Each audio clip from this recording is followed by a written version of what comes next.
Kain tayo guys ng steak. Rib eye steak. Lagyan natin ng salt and pepper.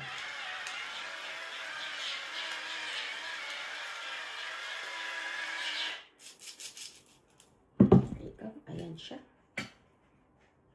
Ang taba. Kain tayo. I cooked it, I like medium.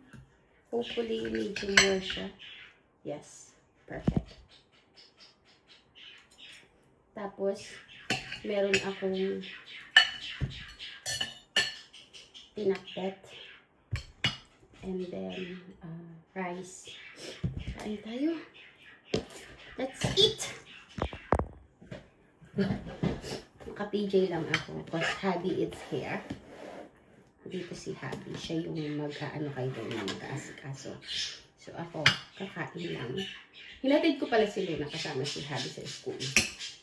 Pero siya na yung magsusundo. Sabi niya mag-PJ ka na. Kasi alam niya ako pag nasa bahay, naka-PJ lang. Kain tayo guys. Yan. Yeah.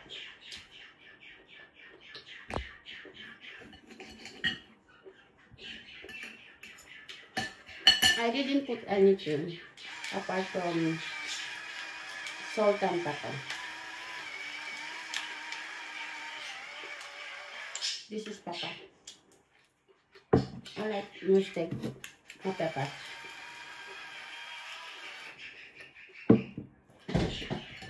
That's how I like my steak. Yeah.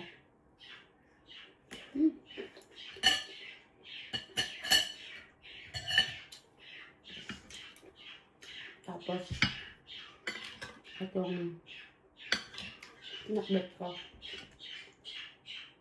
with rice.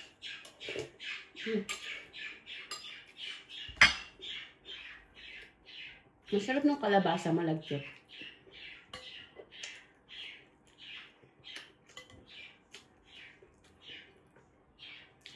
Yung pinakbet ko guys, may version lang.